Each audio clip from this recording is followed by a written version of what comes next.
Psychology of money நிறைய பேர் book படிச்சிருப்பீங்க. அது அரவிந்த் சாமி சொன்ன பிறகு நிறைய பேர் வாங்க ஆரம்பிச்சிட்டாங்க. பணம் சார் உளவியல் அப்படின்னு. அந்த புத்தகத்தோட சாரம் என்ன தெரியுமா? அந்த புத்தகம் என்ன சொல்கிறது? யார் பணக்காரன் அப்படின்னு கேட்கிற போது அந்த புத்தகம் சொல்கிறது, யார் தெரியுமா பணக்காரன்? நிறைய பொருள்களை வைத்திருப்பவன் பணக்காரன் அல்ல. அந்த புத்தகம் சொல்ற கிரக்ஸ் அதான்.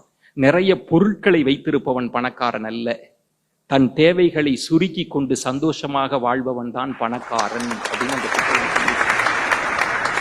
நம்மால் என்ன நினைச்சிட்டானா, பணம் சார் உளவியல்ல படிச்சு நிறைய பணத்தை சம்பாரிச்சு விடணும்டா அப்படின்னு வாங்கிட்டான். எல்லாம் திணறி போய் இருக்கிறான். இது வேற ஒன்ன பேசிக்கிட்டு இருக்கே, இந்த புத்தகம் நம்மள ரோட்டரியில சேர்த்து விட்டுரும் போல இருக்கே என்ற அளவுக்கு. அதுதான் சார் ஜெயம் ரவின்ற நடிகர் சொன்னது. சில நடிகர்கள், ஜெயம் ரவி ரொம்ப வசதியான வீட்டு பிள்ளை, அவங்க மாமியார் அதை விட வசதியானவங்க. அவர் சொன்ன ஒரு வார்த்தை எனக்கு ரொம்ப கேட்சியா இருந்ததுங்க. அவர் சொன்னார், பணத்தை பத்தி பேசுகிற போது அவர் சொல்றார், சார் பணம்ன்றது வசதிக்கு தான் சார், வாழ்க்கைக்கு இல்லை.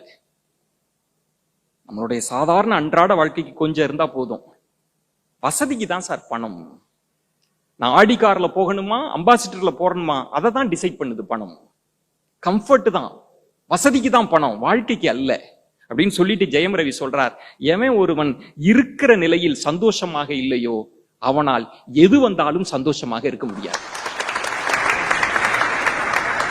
இதை நம்ம போய் சொல்ல வேண்டி இருக்கிறது, மக்களிடம் சொல்ல வேண்டி இருக்கிறது.